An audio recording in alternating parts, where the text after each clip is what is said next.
ଜୟଗୁରୁ। ଆଜିର ଇଷ୍ଟ ପ୍ରସଙ୍ଗରେ ଆମର ଆଲୋଚନା ଠାକୁରଙ୍କ ପ୍ରତି କିଭଳି ଭାବେ ଆମେ ଅତୁଟ ଭଲ ପାଇବା ଜାଗ୍ରତ କରିପାରିବା।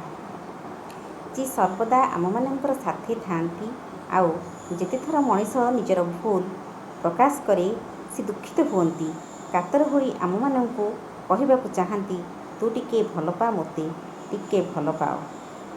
ତେବେ ମଣିଷ ତାଙ୍କର ହାତ ଛଡ଼େଇ ନେଇ ଛୁଟି ଚାଲେ ନିଜ ଆଡ଼େ। କାରଣ ମଣିଷ ତ ବାଧ୍ୟ ନୁହେଁ ସୁପଥରେ ଚାଲିବାକୁ।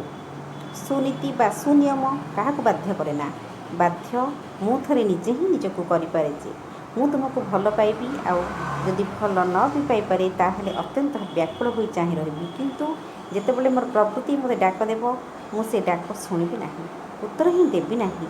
ମୁଁ ଶବ ଭଳି ପଡ଼ି ରହିବି ତେବେ ବି ଭଲ, କିନ୍ତୁ ମୋର କୌଣସି ଆଚରଣରେ ମୁଁ ତାଙ୍କର ସୀମାକୁ ଉଲ୍ଲଙ୍ଘନ କରିବିନି। ମୋର ଶରୀରଟା କେବଳ ଗୋଟେ ଯନ୍ତ୍ର ହେଉ, ତୁମେ ମୋର ଯନ୍ତ୍ରୀ ହୋଇ ରୁହ। ଯାହା କରିବାକୁ ଚାହଁ ମୋ ଦ୍ୱାରା ମୁଁ ତାହା ହିଁ କରିବି। ମୁଁ ଯଦି ନିଜକୁ ନେଇ ହିଁ ଭାବି ଚାଲୁ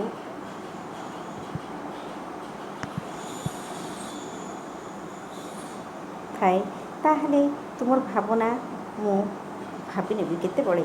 ଆଉ ଯେଉଁଦିନ ଆମେମାନେ ଅଖଣ୍ଡ ବ୍ୟକ୍ତିତ୍ୱର ଅଧିକାରୀ ହୋଇ ଉଠିବା, ଆମର ଦେହ ଆମର ଚଲାବୁଲା ସବୁକିଛି ହିଁ ଯେତେବେଳେ କେବଳ ତାଙ୍କୁ ହିଁ ପ୍ରକାଶ କରିବ, ଏହା ହିଁ ଆମମାନଙ୍କର ଭାବନା ହେବ। ଜୟ